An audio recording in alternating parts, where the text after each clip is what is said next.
Hello, everybody, and welcome to the Get Pucked podcast. Luca, Matt, and Vito here. How you boys doing? Pretty great. Missing Dave. Yeah. We are missing Dave. Scheduling conflicts and personal stuff, unfortunately, makes it so that we are going just the trio today. Little recap on where we've been, or not necessarily us, but the Canadiens, where what they've been up to in the NHL since we've had our last podcast. They played a bit of a West Coast swing there. I think expectations were, I want to say, moderate to be at the highest degree on what the outcome of it would be. And I think now that it's over, overall, I would say, at least from my perspective, I am pleased with the outcome. I thought it would be worse than what it was. They end up beating Vegas. They beat Utah. And then, of course, the Nordiques of Colorado decide to squash them. But, you know, it was on a back-to-back. It is what it is. We're not going to really dissect the games, but the fact remains that happened. There was another big news, and we'll get into that in a second here, about a signing that occurred. But generally speaking, one other guy I want to talk to right before we get to that I just curious. I like to always take a peek. I like to read a lot about what the fandom is talking about and stuff, obviously, to give us some stuff to talk about as well, and stay current, if you will. A player that's getting a lot of attention, let's put it that way, is Slafkovsky. You got a lot of the fandom that's saying you're watching him on the ice, the on-ice product, and they're saying, you know, second half Slaf is gone. Like he's arrived. This is now going to be just a complete uptick. His game defensively, the way he's doing plays out there, all this kind of stuff. This is it. This is what we've been kind of waiting for.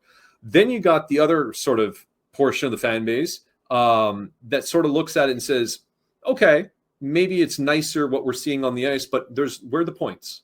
The points are not materializing for a guy who's this is his fourth season. I should know this. Fourth season. First overall pick, 24 games in, 13 points only. Expected more. So I'll start with you, Luca. I'm gonna give you I'm gonna give you a sentence. I want you to fill in the blank for me and then expand. Okay.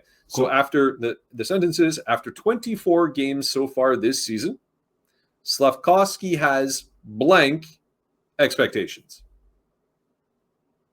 Slafkovsky has. Oh, okay. Insert your word expectations.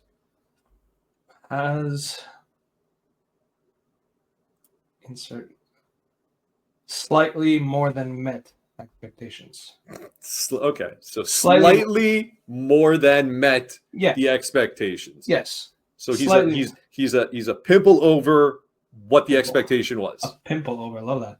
Yeah. Okay. Well, you know, like you said. Second half Slaf. I think at this point, Habs fans, you know, they look at a player. We're used to being not disappointed, but kind of like not holding our breath. So everybody came to expect second half Slaf. So the fact that he came out and he started playing so much better than everybody anticipated, already that gives you a little bit more hope.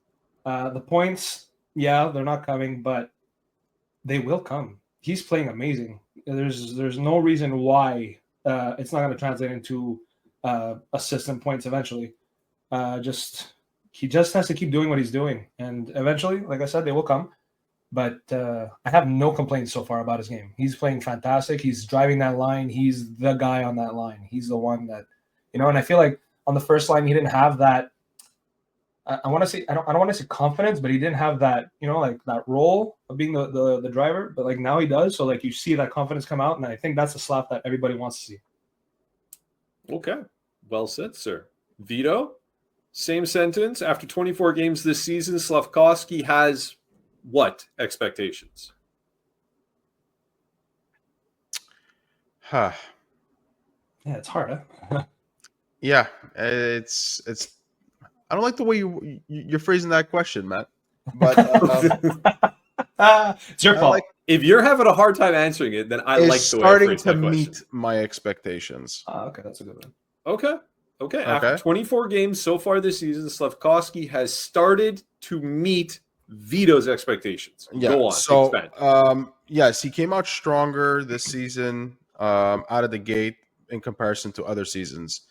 But it's in the last 5-6 games that you're really seeing a different Slaf. It's pretty much since he got put on the second line. It's as though he became the older, crazy to say at 21 years old, the oldest guy on that line and is now the leader of that line, and the shackles are off. It's not to say that he was necessarily shackled and he couldn't play his game when he was playing with Suzuki and Caulfield.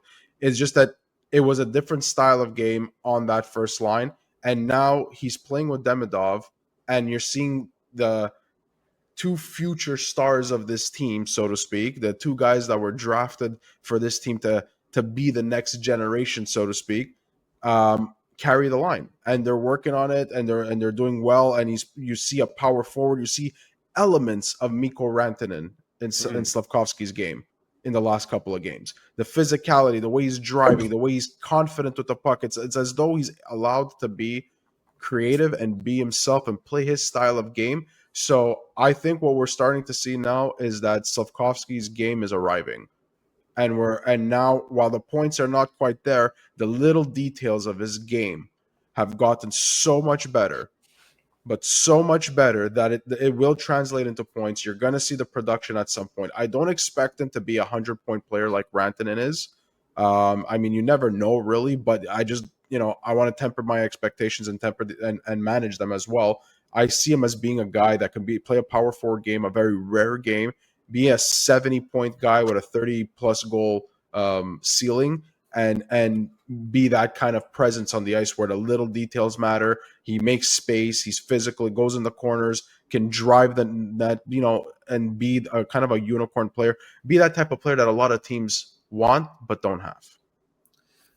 I think that's So essentially, I mean, I think what you're both talking about is exactly it. And I think what more you specifically said and what more Luca alluded to was the last few games since the quote unquote demotion to the second line, you've started to really see what he is capable of. And I really do think a lot of that has to do when you are the young guy on the first line. You've got the Caulfield, who is just everybody's been saying it. He's the sniper. Feed him. He's the goal scorer. That's who you got to look for. And Suzuki's the play driver. So Slaf on the first line was a complimentary piece, a nice one, a guy that you send for puck retrieval. He's supposed to separate the puck, get into dirty zones, get it out. He could do it. He proved that he can do it. But to your point, he has what he's shown in what was it? The Olympics, I guess. 4 years ago, that creativity, the ability to be a playmaker as well, the ability now that he's not falling like with the Bambi legs, and he's sort of like getting a little bit more footing, and he can do like we saw he's that a presence play. Now. He's a presence. Well, it's not to say that he wasn't a presence on the Suzuki line, but this time he's the leader of the line. He's not a complimentary piece to the line. He is the line. With Demidov. It's nice that Kapanen is helping them out too, but it really is Slaf and Demidov as the tandem now. He's not the third. You were the one who said, if I'm not mistaken, you were the one who said it a few episodes ago or even earlier this season, is that it's hard to find trios, but you look for duos. You look for duos, and right now you might have a duo in Slafkovsky and Demidov. I mean, I think at this point Demidov is not that he's easy to play with, but he's so talented that you just you could put somebody like Kapanen, and it's going to make Kapanen look better. Not to say that Kapanen's a bad player, but nobody had him pegged as a second line center all season long. Practically, we did mention that because there's the chemistry with Demidov. He had some chemistry. You might pencil him in. But now he's the default, the second line center because there's basically nobody else. No, without question. I just ultimately the way that it's happening, I think realistically when you talk about it, when you think about Slaf now and you really focus on the last few games, the one thing that comes to mind that I don't really think I've seen him do ever at the NHL level yet was just last game in Colorado when he's coming up and he enters the zone and then he does that kind of spin around move. The spin around that led to the spin around goal. Like you look at that and you're like, where was that before? Like it's a freight train coming, and then all of a sudden he becomes like an F1 car that could just kind of turn real quick and then it's gone. You're like, whoa! And then you watch literally moments later, he goes and just completely manhandles somebody off the puck. separates body from puck clean, and he's out of there. He's doing the things that a true power forward would do. And a guy like that on a line, again, I wasn't a fan of the way that it was said either. You said it too, but like the shackles are off kind of. He wasn't shackled, but I really think the creativity aspect of his game was shackled, where he really felt obligated to complement the other guys and not do his own thing. I think the fact now that he's on the second line, this demotion might be one of the best things that could have happened to him. Truly, you don't want to. I also think it should be interesting to note. I think the fact of him coming off the first line affected the first line more. You know what I'm saying? Like the first line struggling now that he's not there. They had a better bounce back game or two with Bolduc, and he scored, and things are looking better, and they're starting to feel each other out again. That's fine, but it really showed what he was doing. Well, it's because they have also been playing for the last 2-3 seasons together. So now it's, they're going to have to build chemistry with Bolduc, and they're figuring out, and Bolduc, you can see now in the last 2 games, they're starting to figure out their chemistry. They're starting to figure out there's something, you can see it, that there's something brewing there. Yeah. He's and I wanted to say, I know we were saying that from the last few seasons, second half Slav, and he could still be second half Slav. He could come out in the second half, and instead of being on pace for 40 something points, and all of a sudden he just takes his game to even another level. And now all of a sudden this year he's second half Slav, and he bounces up to like a 65, 70 point guy, or on that pace. You don't know. Well, he could be that. He could. What's important is that he improves, and he has improved coming out of the gate, and he did that. Yeah. Right. So now he's done that. The sample size is big enough now. If you go to the second half Slav, and that happens again, and now all of a sudden he goes from a 50-point guy with the details of the game and the way we're describing him, and now he goes to his production increases in the second half exponentially. You still got second half Slav, which is fair too. But I mean, where was I going? I had something I was going to bring up to Luka. Yeah, the points. So Luka was saying that the points will come. Right? But that's the biggest knock on him right now. You have a couple of instances where I think he should have been credited the goal for a deflection. It didn't go in. He might have 2 more goals than he has on paper right now. But fact is, 13 points in 24 games does leave a little bit to be desired. Now, granted, he hasn't done the whole 24 games on this second line and everything, but realistically, Luka, do you think, given what you've seen now for the past few games from him, and if he maintains this line, let's say they don't stick him back on the first, or perhaps even if they do, what are the likelihood? Wow, that's not English. What is the likelihood that he's going to get over 55 points by the end of the season?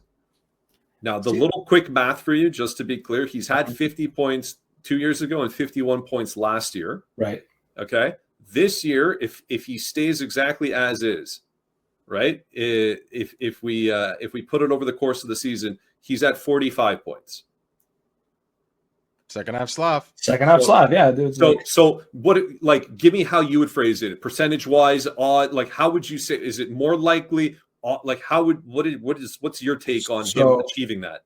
The whole time that Vito was saying, like, second half Slav, if it's this year, then he's going to grow exponentially. I agreed with him 100%. I honestly think that Slav will bloom and emerge an even better player than he ever was this year in the second half of the season. So I think more than likely he will surpass his 50, 55, even 60 points this year. That's a monumental uptick from his current pace, though. Yeah, it'll happen. He did it last year. He did the year before. He always starts off slow, and I don't know what he does. He turns it on in the second half. I'll make a prediction. Okay, let's hear it. You want to hear it? I'll make a prediction. Do it. By the end of the season, he's going to hit anywhere between 60 and 65 points. He's going to flirt to 30 goals when it's all said and done, barring injury. That is barring a injuries. Very bold prediction. Well, he's on pace right now for 24 goals. So from a goal scoring perspective, the uptick is not, oh my God, crazy. The point production is significant. Yeah. I do, and I think that this is the season where you're going to see him potentially break the 50-point barrier. I mean, you just said 65. I said 60 to 65. I'm okay, I'm hedging my bets a little bit. 63 I'm hedging my bets. If he hits 60 and anything above and in that pocket there, my prediction is right. If he surpasses 65 and ends up having this insane second half, he will. And he gets he would have to. He would have to. He will. Right. Granted, we're not halfway through the season yet, to be fair, but he would have to. So, Like- I mean, I want to say it's a bull take, but at the same time, I'm thinking about, I'm like, is it though? Like No, because you want to know what? You want to know why I'm gonna say why I'm saying this? It is why a I bull think it's a take. possibility. Is you're gonna have some of the players are gonna come back. Somebody like Kirby Dach is expected to come back. If I'm not mistaken, it's by the end of December, first week of January. Yeah. That's already an upgrade on Kapanen as a center. Even if Yeah. Kirby Dach, barring injury, of That was course, going to be my. That was going to be my point, to be honest. Might be considered the bull take.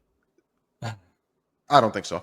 So Kirby Dach upgrade on Kapanen out the gate. Back January, put Kirby Dach right there again. skill set. It might take some time for Doc to get his game in and whatnot and get into game shape all over again. But you're still talking about a guy who was drafted where he was traded for and acquired for what he was supposed to be, and was really starting to, we were starting to see his game again before he fractured his foot or whatever it was on a block shot.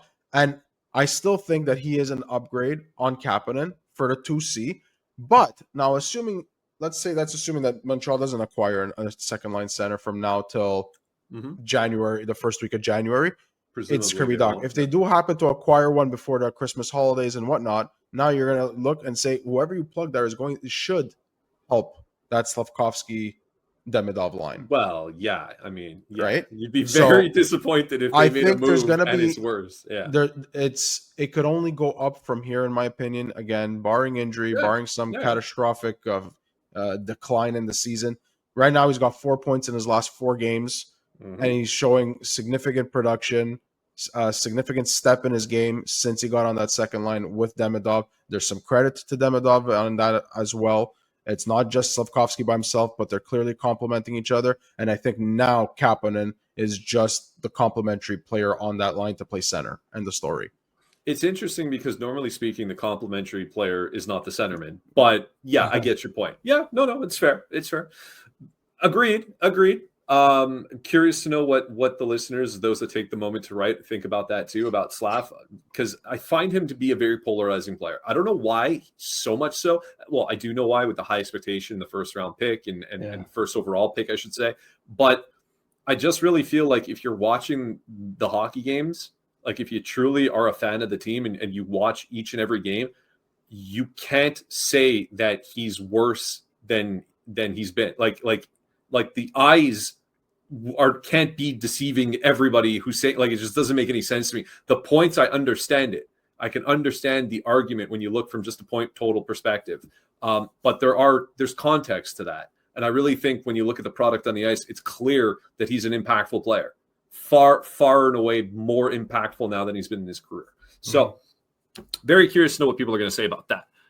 However, going back to what I was kind of mentioning early on in the episode, right out the gate there was a rather significant signing, I guess is the actual word, that occurred from the time of last recording to this one. Mike Matheson has signed the extension. 5 years, $6 million AAV. We could probably take the next whatever it is of the entire episode to just discuss the contract alone. I don't want to do that. I think, you guys tell me if I'm wrong, because if I'm wrong, we will take a moment. We haven't talked about this ahead of time, so this is the first I hear you answer it. Are you upset with the contract? Are you going to make an argument to tell me that this isn't a team-friendly, very good deal for Mike Matheson? Anybody who thinks otherwise is just not following the game. Okay. I know. We all know how just to be, feels about Matheson, but we've ripped on Matheson on this podcast many, many times. So I have ripped on Matheson. Yes, but I think universally it's been dubbed a very good team-friendly deal. It is a very good deal. It's a Jeff Petrie 2.0, but with a much higher salary cap overall. Cap cover. Yeah. Yes. Yeah. So, since we're all in agreement about that one, I really don't want to talk too much about that per se. What I'm more interested to talk about is the sort of domino effect of this signing. That's the one that's got to make you think a little bit, because it has been speculated by fans, us, whomever, that talks about sort of like the next few years of the Canadiens roster. there wasn't really a world where Mike Matheson fit. If you're going to move up the kids that you think were going to take the places that they should take. Now that he's locked in 5 years, and for the next half decade, you're going to roll with a core four of Matheson, Dobson, Hudson, and Guhle, who signed. I mean, knock wood that this is the last injury Guhle will face. It's not looking that way with his track record, but what have you. Those four, what do you do with the rest? Some of them are too good, have too much potential to be a fifth, sixth guy. And you have also too many guys who are fifth, sixth guys. You're paying a decent amount of money for the four. It's not overwhelming, but a really good chunk of change for your four. What now happens? What do you see happening with Enstrom, Reinbacher, Struble, Jackeye, Carrier? I mean, make your pick. Even the other guys that haven't quite made the jump up yet that we know that are out there.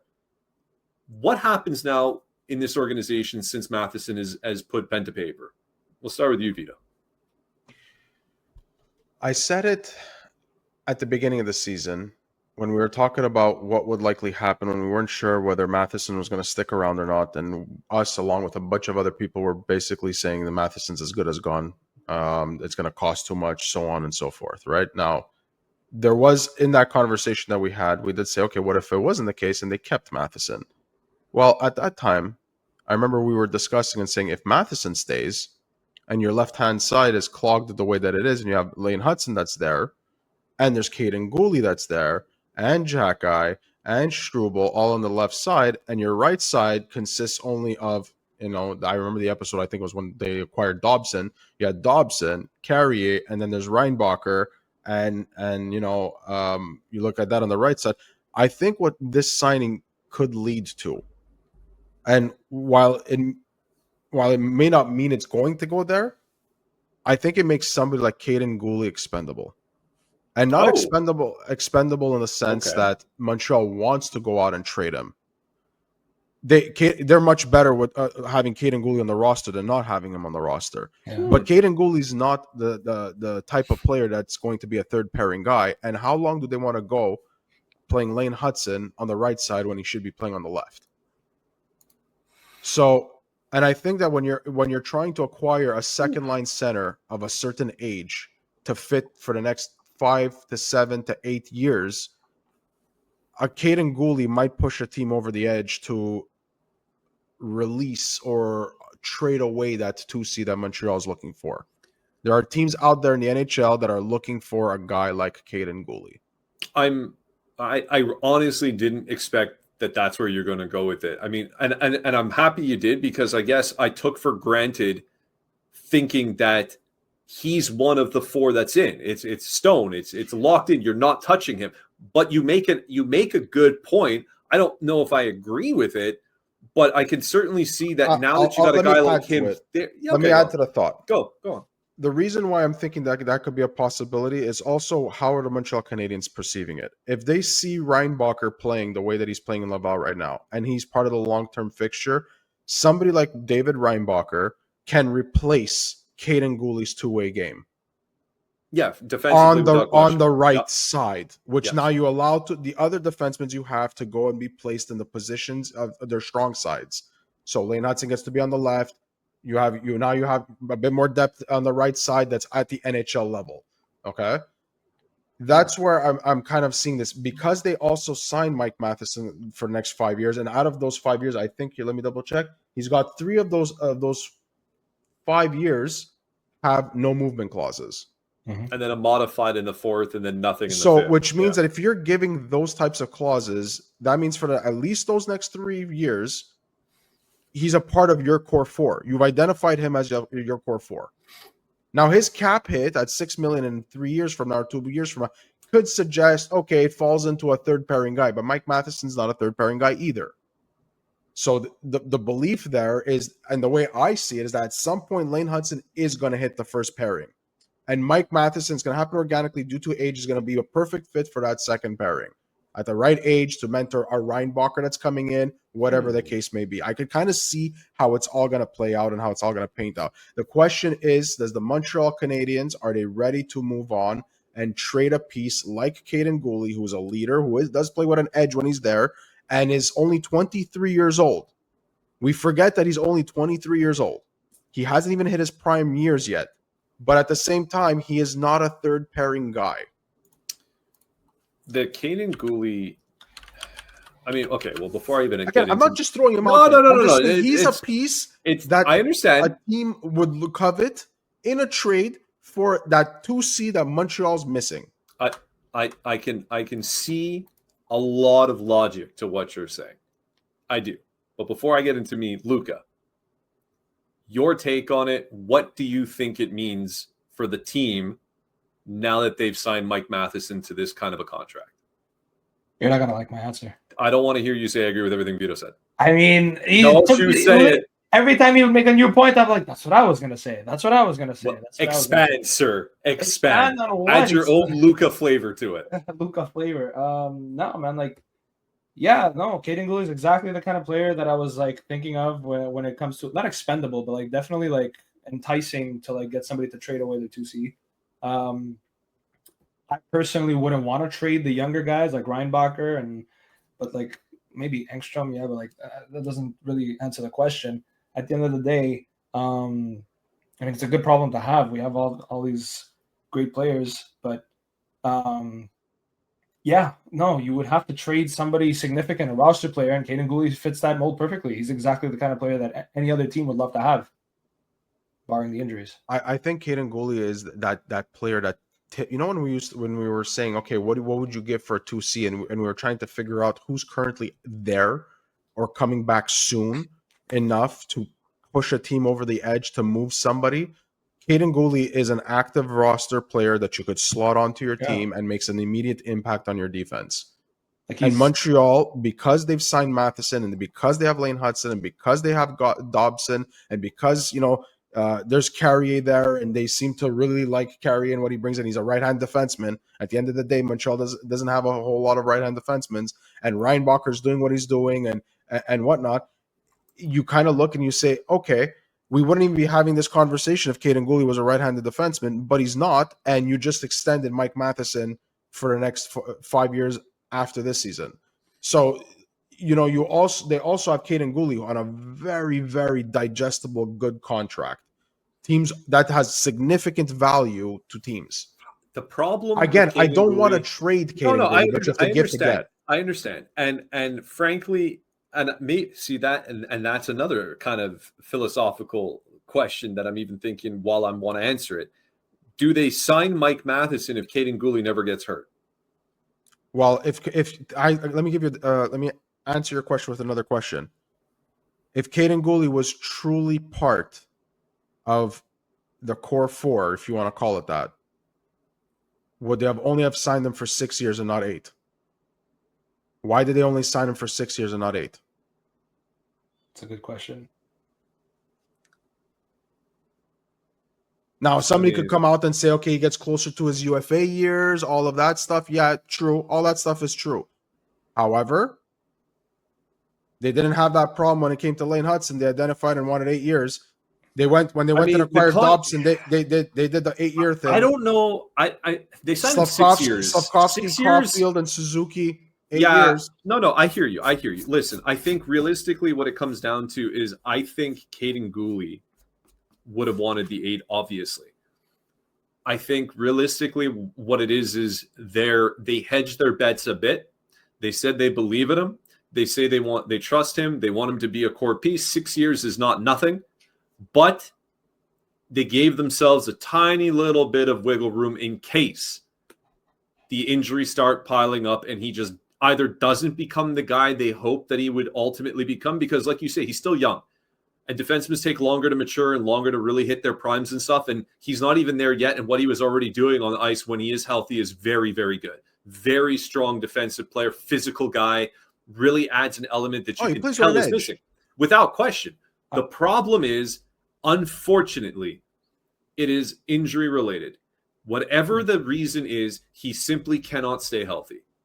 And now with being missing significant time this year, he's only played 5 games this season out of 24, and it seems like he's still going to miss some time. They tried to rehab him, and it didn't work, and he had to get surgery and all this other stuff. Whenever a player gets surgery, it's not a good thing. Seldom do they come back and be the guy that they were. It takes a long time, and you got to get lucky to not get injured with something else to lose more time off. Just look at Reinbacher. It's cautionary tale right there. I mean, things could have gone off the rails really bad for this kid. Knock wood, thankfully, he looks like he's in a good place. And he's starting to get a lot more ice time, and he's really producing in AHL, and it's great. But there was a tremendous amount of fear about it. Forget the fact of who they could have got at 5 and whatever. It's like, okay, you believe in who they picked. You believe that they took him for a reason. You believe in the ceiling that you're being told about him. Guy was never playing. That was the concern about it. I look at Kaiden Guhle and I think the same way. I think the fact that blue line, because of him, because of being injured, and there was no veteran presence there, and they see a lot of youth coming up, and they're very stocked when it comes to defensemen. They're not going to go out and make trades for other defensemen. Noah Dobson was that one guy, and that's it now. They're built internally. You need an elder statesman there. It could have been Noah Dobson. It could have been. But they identified Matheson as a leader on the team. They saw a guy who still has a lot of potential, who will go and play the extra mile because he wants to be a Montreal Canadien. And it adds to that element of leadership that they really want here. It's just a perfect marriage between the two. So I didn't think about it being Guhle as now the one now that the dominoes are falling. I could be completely wrong. You could be wrong. 100% you could be wrong, and I think you are wrong. But it wasn't even on my radar as somebody that I thought about that they would dangle. I mean, to me, I think his stock is actually quite low with the injuries and everything. I don't think you trade Kaiden Guhle now. Well, you're not. They wouldn't be able to trade him now because trading him now wouldn't make sense. It would be when he gets back and he gets a few games and things like that. But there's something there. And I really didn't think about it because not long ago did we all talk about on this very podcast, he was borderline untouchable. Yeah. Kaiden Guhle. We had all said it. You don't move this kid. You don't. I don't move him for a rental. I wouldn't move him You put him in a package now to properly go get yourself a missing piece, and it doesn't hurt as much for whatever reason now. It wouldn't hurt as much because there's other pieces that you can see that are in the pipeline. Yeah, that are going to come at some point, and they're going to have to make the same decision now. The only thing is, instead of kicking the can like 1 or 2 years down the road, you're saying it needs to be addressed sooner rather than later because they cannot move forward and be a contending team or really take the next level without having a bona fide 2C there. Now, again, they don't move Kaiden Guhle unless it's to bring a 2C that fits the years, that window that they're playing in. That young, I'm going to give you an example. Like, the player I'm going to bring up has been signed. It's done with. But like a Mason McTavish-esque age player that you just slot in, that's your 2C type of thing. That's who you move. That's who you move a Kaiden Guhle for. It's not for Ryan O'Reilly. No, for sure. I got a name for you.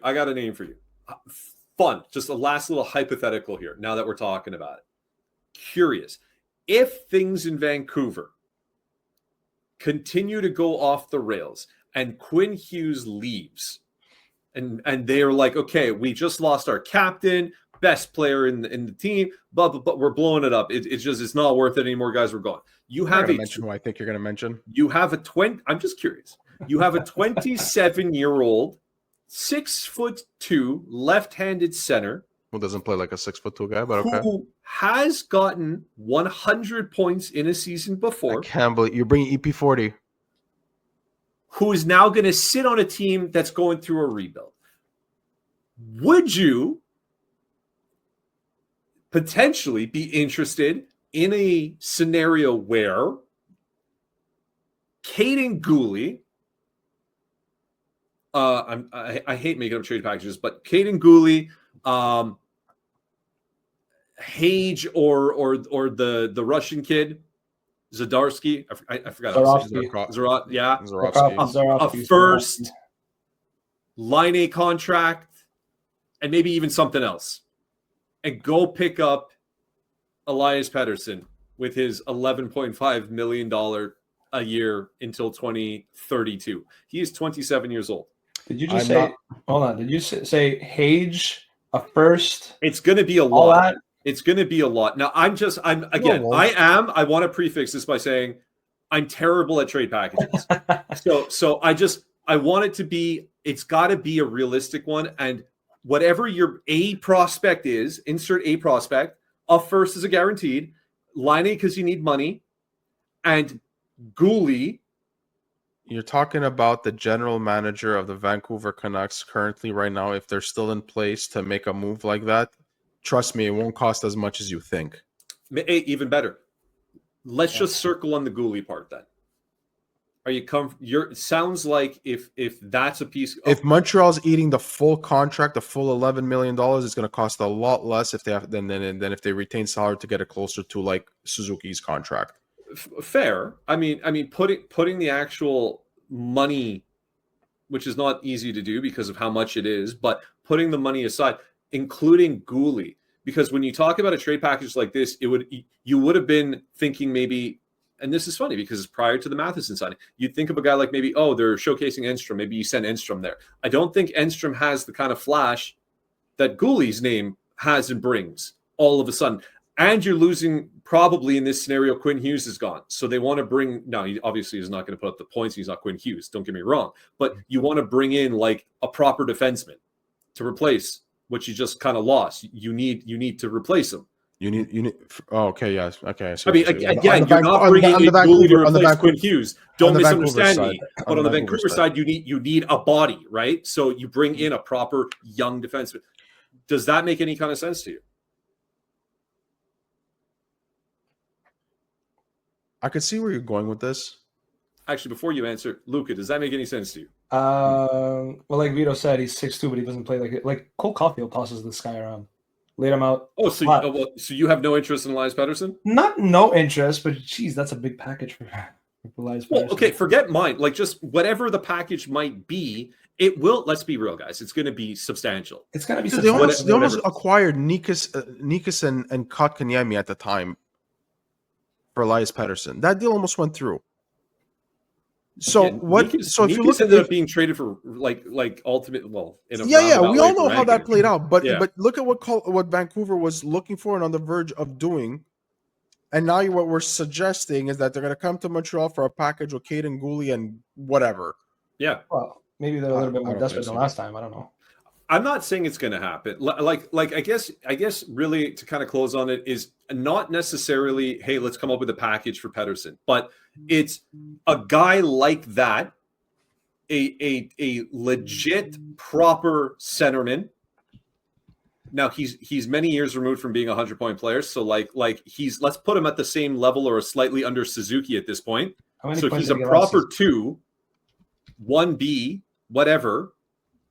But you got to give to get, and we would have not thought to kind of include Guhle before, but now we're sort of saying maybe. How many points did he get last year? Pettersson? Pettersson was a bad year. I don't think it was that much, man. It was 40-something points. I don't think 45, it was that much. 45 points in 64 games. Yeah, it was a down year. It was through that. He had the injury. He had the tendon. I think it was the elbow injury or the tendonitis. He had something. Yeah, I forgot what it was. But bottom line is tendonitis in his knee or whatever. But he's having a good year this year. Decent. Yes. Well, he's having a point-to-game player. Better year, yeah. Career point-to-game player, just about. He's got 479 points in 497 No. games. I don't question the fact that he would slot in as a 2C right away and whatnot. I just don't think you want to bring him in at $11 million and then all of a sudden our fans, which we know are going to hold in on the $11 million rather than look and say 5.5 went out to get that 11 million, 5.5 plus. And so you kind of like balance things out and they'll be like, he's the highest forward on the team. But he's not playing like the $11 million player, and then they're gonna crucify him here. I just want to want a soft body on the team personally. Like they're always injured. Just like getting another softie. Like he doesn't play 6'2". I don't. He doesn't get injured. I don't scoff at the idea of Pettersson. I think Pettersson would be a very very nice get. Yeah, as a 2C, it would be an unexpected get. I just don't think that Vancouver. First off, they're not obligated to even move him, even if he wants out. Well, he's got a no move clause also. Yeah, he's not obligated to. No. If they don't get the package they want, they could just make him sit and let him out. It'll just hurt him. It's funny. I didn't quite mean to make this about Pettersson. It was more about including Guhle in a trade to go get your center in and whatever. But now that we're talking about him, just again bringing it to the end here of our episode, it's just I would take Pettersson all day personally. I'm not a believer of this whole soft thing. I mean, a guy who scored 100 points, who's a career point a game player, proper legit centerman. Vito, you're on mute if you're talking. Test. Hello? Yeah, good. Okay, I think he comes to Montreal and he would thrive. He doesn't have to be a guy like in Vancouver. Could you even fathom what a line? Like he's playing with plugs right now. You put him with Demidov and Slav, guys. Yeah, guys. What are we talking? You don't think that would just go nuts here? The cap's going up 11.5, 11.6 is a lot of money. It is. But if you somehow get to him and you say, hey man, we're gonna rebuild or retool or whatever, and Quinn's gone and blah blah blah, and sorry Elias, but like you sign long term. We'd like Vancouver to loses that deal all day, every day if they make that trade, because at the end of the day, they always say, right, you lose if it's the deal where the better player goes the other way. It's rare that it's a win-win, So the way I see it is that the only way that happens is if Pettersson really says, "I want out." Well, imagine you're Pettersson, and he makes it public. Yeah, imagine you're him. You're locked in until 2032.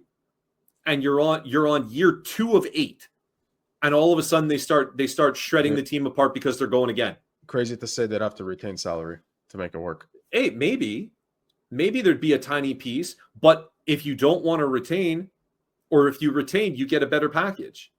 And now all of a sudden, maybe they're getting a top quality prospect. We got 2 in our pipeline. I'm not necessarily keen on trading either of them, but you know what? For Pettersson, I don't know, man. You know the way you painted that line, though, the way you talked about that line, Demidov, Slafkovsky, and Pettersson, that's a sexy line, man. That's a sexy line. Like it's not in fact, it's far than not probable to happen. It's not going to happen. Way too much, what do you mean? It even has. It's crazy. I even have a great name for the Nordic line. Like it's just the Nordic line. Yeah. I mean. What? Well, one of them is Russian. Yeah, so it's Nordic. It's North. It's not Nordic. Whatever, man. It's okay. Eastern European. Okay. Forgive us. We've gone too far. This is what happens when we pass a certain mark. Anyways, thanks very much for taking the time for listening, guys. We're going to wind it down here. Let us know in the comments what you guys think about the Matheson signing, what that means for the team. Guhle in particular, I didn't think about it, but to Vito's point, are you now more at piece if Guhle were a piece to be moved instead of maybe one of the other prospects they have? Very curious to know what you guys think. Slafkovsky, thoughts about him as well. And then why not talk a little bit about Pettersson? What do you think? Are you in agreement with Luka? Is he too soft for you and you don't want any part to him? Or are you more like, sage thinkers like me and Vito who think that he'd be a great fit if you can make it work? Thanks always. Comment, like, subscribe. You know the drill. Appreciate each and every one of you. For Luka, Vito, and Matt, that's me. This was Get Pucked.